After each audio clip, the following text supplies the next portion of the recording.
Anandabazar online শব্দ জব্দ আমাদের এই অনুষ্ঠানে শব্দ জব্দ 2024-এ আমাদের চটপটা পাঠানো হচ্ছে হজমোলা। হজমোলা নানান রকম স্বাদ, নানান রকম খেতে লাগে। কেউ হজমোলা আগে খায়, কেউ হজমোলা পরে খায়, কারো আবার হজমোলা খাওয়ার কোনো নির্দিষ্ট সময়ও নেই। ইচ্ছা হলে খেয়ে হজমোলা খাওয়ার জন্য যদি কোনো নির্দিষ্ট সময় না হয়ে থাকে, তাহলে এই জেনারেশন, আমাদের আগের জেনারেশন, পরবর্তী জেনারেশন তারা কি ভাবছে। এবং হজমোলা তো অনেকগুলো স্বাদ আছে, সেটা তো আমরা জানি, কিন্তু হজমোলা যদি কোনো বাংলা নাম হয় কেমন হতো? स्वाद हो तो ऐसा চটপটা चटपटा टक झल হজমলা আনারদানা খাও, খুশি হও।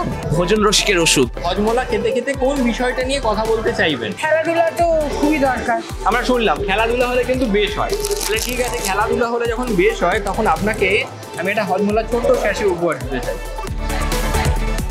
হজমোলা খেতে খেতে যদি তুমি কোনো বিষয় নিয়ে কথা বলতে চাও, তাহলে সেই বিষয়টা কি হবে? গল্পের বই পড়া। হজমোলা খেতে খেতে গল্পের বই পড়া, একটা নতুন বিষয় উঠে এলো আমাদের কাছে। হজমোলা খেতে খেতে যে কোনো বিষয়ই পড়ানো যেতে পারে। যে কোনো বিষয় নিয়ে পড়া যেতে পারে, কোনো নির্দিষ্ট বা পার্টিকুলার কোনো বিষয় হতে পারে। একদম।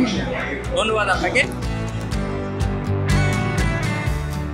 হজমোলার যে কোনো 3টে ফ্লেভারের নাম আমাকে বলতে হবে।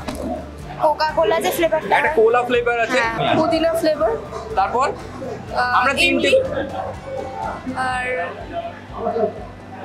দুটো হলো, আরো একটা বাকি আছে। ম্যাঙ্গো। ম্যাঙ্গো আমি বলতে পারবো না, আমি প্রশ্ন করছি, বলো। আমি জানি। আচ্ছা, আমরা বলেছিলাম যে যে কোনো 3টে ফ্লেভার বলতে, কিন্তু 3টে ফ্লেভার তো আমরা পাইনি। একজনের থেকে আমরা দুটো সঠিক উত্তর পেয়েছি। একটা তুমি বললে পুদিনা, ইমলি, আর ও বলেছিল কোলা।